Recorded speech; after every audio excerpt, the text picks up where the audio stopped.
Sam Cooke was certainly one. I mean, I love working with Sam Cooke. He was an amazing artist. Henry Mancini was another one. I'll give you a little thing about Henry. We would usually like to work 8 to 11. And back in those days, you'd do 3-4 songs in that period. If you went 1 minute over 11, all the musicians got a half-hour overtime. So everybody was always trying to finish. So with Hank,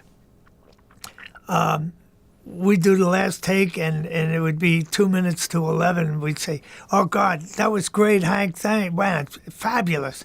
He'd say, no, I heard something over here in the violas, or was there a bass note that wasn't right over there or something?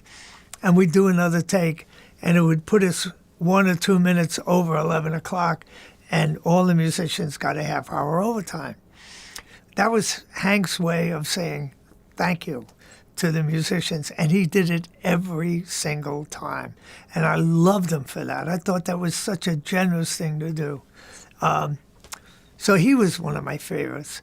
I'm working with one now, Diana Krall. I'm in love with that woman. She is such a great singer and a great player, and a joy to work with. Natalie Cole was another good one. Do you have time for? I tell you a couple stories. Yeah. I did an interview in Mix Magazine, or one of the magazines, and they said, "Do you have any regrets?" This was years ago. And I said, "I have one regret. I never got to work with Frank Sinatra." 3 weeks later, I get a call from Phil Ramone.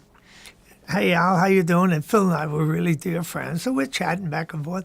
And he said, "Are you available?" And he gave me a 3-week period, and I got my book, and I looked, and I said, "Yeah, I'm cool. Great." So we talked about my price and haggled it a little bit, and he gave me, teasingly gave me, well, I don't know, Al, so it was really fun. So we're getting ready to hang up, and I said, "By the way, who's the artist?" He said, "Frank Sinatra." I said, "Phil, if you'd have told me that in front, I would have done it for nothing." He said, "If you would have asked me for more money, I would have given it to you." So that was cool. The same thing with Paul McCartney. I was talking to someone, so who would you like to work with? I said, "I've never worked with Paul McCartney. I'd love to do that."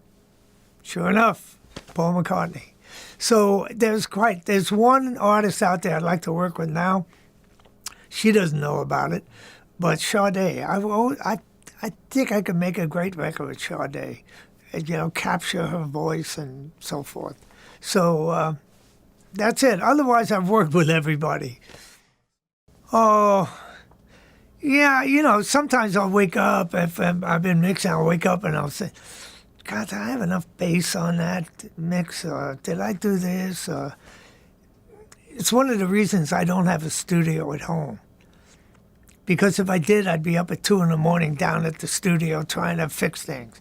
So this way I think about it, and then when I come in the studio the next day, I'll check it to make sure. But things like that, just making sure the balance is right and that I did the right thing, and haven't said the wrong thing at some point. You think, why did I say that?